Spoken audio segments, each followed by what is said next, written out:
ഇന്ന് ഞാൻ പറയാൻ പോകുന്നത് പക്രുചേട്ടന്റെ ആകാശത്ത് നിന്ന് പൊട്ടുന്ന പടക്കം.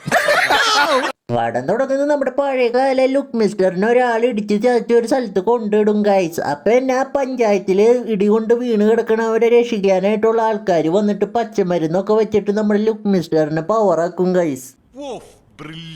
എന്നിട്ട് നമ്മുടെ ലുക്ക് മിസ്റ്റർ അവിടെ ഒരു കൊച്ചുണ്ടാവുക, ആ കൊച്ചിന് ഒരു മുത്തശ്ശി കഥ പറഞ്ഞു കൊടുക്കുക. മുത്തശ്ശി കഥയാണ് ഈ പേട്ടപ്പടം.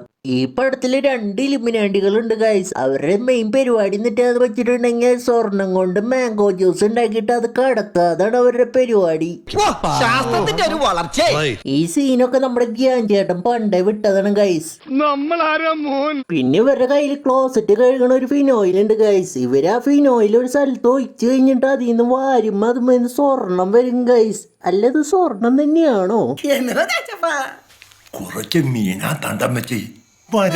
പിന്നെ ഒരു ദിവസം ഒരു പച്ചക്കറിയിൽ സ്വർണം വെച്ചിട്ട് അത് കടത്തായിരിക്കും ഗൈസ്. ആ സമയത്ത് ചെക്ക് പോസ്റ്റിലുള്ള പോലീസുകാർ ഇവരെ ചെക്ക് ചെയ്യാണ്ട് ഇവരെ കടത്തി വിടും ഗൈസ്. അത് എന്തുകൊണ്ടാണെന്ന് ചോദിച്ചിട്ടുണ്ടെങ്കിൽ ഇത് പേട്ടപ്പടാണ്. അപ്പൊ അങ്ങനെയൊക്കെ ഉണ്ടാവും. നിങ്ങൾ പറഞ്ഞ ഉത്തരം വളരെ ശരിയാണ്. നമ്മുടെ ജ്യൂസ് എണ്ണം പുറത്ത് വലിയ ഇൽമിനാണ്ടാണെങ്കിലും വീട്ടിലും നാട്ടിലും ഒരു നന്മമാരാണ് ഗൈസ്. പിന്നെ നമ്മുടെ ജ്യൂസ് എണ്ണന് ആ പഞ്ചായത്തിൽ ഒരു ചായക്കട ഉണ്ട് ഗൈസ്. ആ ചായക്കടയിൽ ചളി പറയാനായിട്ട് നമ്മുടെ ചളിമാലി ഉണ്ട് ഗൈസ്.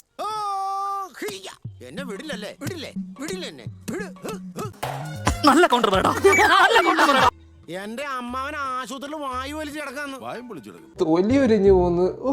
പിന്നെ നമ്മുടെ ജ്യൂസ് എണ്ണന് ഒരു ആലോചന വരും. ആലോചന വന്നിട്ട് പെണ്ണ് കാണാൻ പോവും. അങ്ങനെ അത് ഉറപ്പിക്കും. അത് കഴിഞ്ഞിട്ട് നമ്മുടെ ജ്യൂസ് എണ്ണന്റെ കൂട്ടുകാരെല്ലാവരും കൂടി നമ്മുടെ ജ്യൂസ് എണ്ണനെ നിർബന്ധിച്ചിട്ട് ഒരു അപരാധ ചേച്ചിയുടെ അടുത്ത് അപരാധിക്കാനായിട്ട് വിടും. സ്നേഹത്തോടെ ഇവര് വെച്ച് നീട്ടുമ്പോ എങ്ങനെയാ മോളെ കഴിക്കാതിരിക്കണേ? സ്നേഹത്തോടെ തിരി ആട്ടുങ്ങാട്ടെടുത്ത് ഉണക്കമുന്തിരി എന്ന് പറഞ്ഞാൽ നിങ്ങൾ തിന്നോ? പിന്നെ നമ്മുടെ ജ്യൂസ് എണ്ണന്റെ കല്യാണമൊക്കെ കഴിയും. കല്യാണമൊക്കെ കഴിഞ്ഞ് കുറച്ചു ദിവസം കഴിയുമ്പോ അവള് ടാറ്റ പറഞ്ഞിട്ട് പോവും.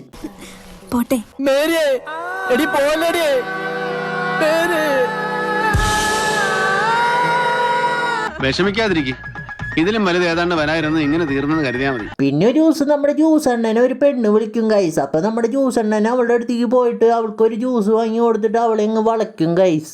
ഈ കാര്യം അവളുടെ ബോയ് ഫ്രണ്ട് അറിഞ്ഞിട്ട് ഗുണ്ടകളെ വിട്ടിട്ട് നമ്മുടെ ജ്യൂസ് എണ്ണന്റെ അപ്പനെ തല്ലി കൂട്ടും ഗൈസ്. പിന്നെ ഒരു കുടുംബയോഗം വെച്ചിട്ട് ആ തല്ലി അവനെ തിരിച്ചു തല്ലാനായിട്ട് ഒരു ഗുണ്ടേനെ സെറ്റ് ചെയ്യും ഗൈസ്. അതാരാണെന്ന് ചോദിച്ചിട്ടുണ്ടെങ്കിൽ സ്വന്തം സൗണ്ട് വെച്ചിട്ട് 100 പേരെ ഇമിറ്റേറ്റ് ചെയ്യാൻ കഴിവുള്ള ഒരാളാ. ഞാൻ കത്തിച്ചുവിടാൻ പോകുന്ന എലിവാണം നിങ്ങളുടെ ഇടയിലേക്കൊക്കെ വരാം. ദാ വരുന്നു എന്റെ പേരിലുള്ള എലിവാണം. നീ കണ്ടതെല്ലാം ഇനി കാണപ്പോവത് മലങ്കൾട്ട് വാലിബൻ. നന്നായിരിക്കുന്നു.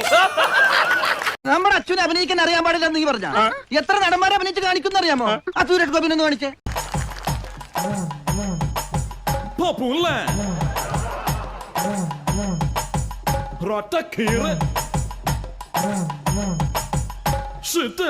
ഇങ്ങനെ നാറാനൊരു ചങ്കൂറ്റം വേണം കേട്ടാ. പിന്നെ നമ്മുടെ ജ്യൂസ് എണ്ണനും ഗ്യാങ്ങും കൂടിയിട്ട് മലങ്കൾട്ട് വാലിബനുള്ള സ്ഥലത്തേക്ക് പോകും ഗൈസ്. അവിടെ വെച്ചിട്ട് നമ്മുടെ ഇന്റർവെൽ എണ്ണനെ കാണും.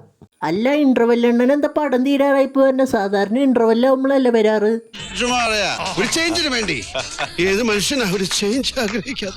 പിന്നെ ഇന്റർവെൽ എണ്ണം പറയും മലങ്കൾട്ട് വാലിബൻ പടായി. പക്ഷെ മലങ്കൾട്ട് വാലിബന്റെ ഒരു മോനുണ്ട്, മോൻ പവറാണെന്ന് പറഞ്ഞിട്ട് അയാളുടെ അടുത്തേക്ക് കൊണ്ടുപോകും വരെ.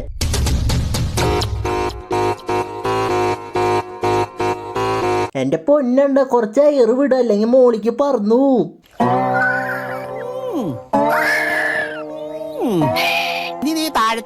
അല്ലെങ്കിൽ നീ ചത്തുപോകും. പിന്നെ നമ്മുടെ ജ്യൂസ് എണ്ണനെ ഈ ഓക്സിജൻ സിലിണ്ടറിന് എടുത്തിട്ട് വീട്ടിലേക്ക് കൊണ്ടുപോകും.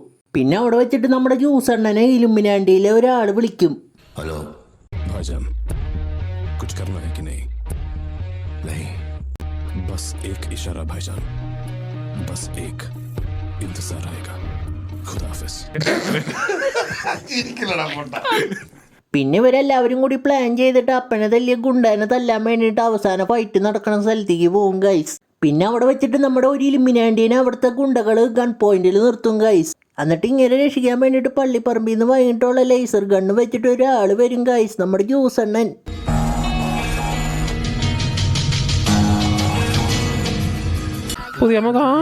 പിന്നെ ഇവർ ആ ഗുണ്ടേനെ ചവിട്ടി കൂട്ടി കൊല്ലും. അങ്ങനെ പടം കഴിഞ്ഞു ഗൈസ്. പിന്നെ ഇതിന് 2ാം ഭാഗം ഉണ്ടെന്നൊക്കെ പറയുന്നുണ്ട്. രണ്ടാം ഭാഗം വരാർ. ദീപാവലിക്ക് ഓർവേൻ. ഇതാണ് ആദ്യത്തെ അധ്യായം. കഥ ഇനിയാണ് ആരംഭിക്കുന്നത്.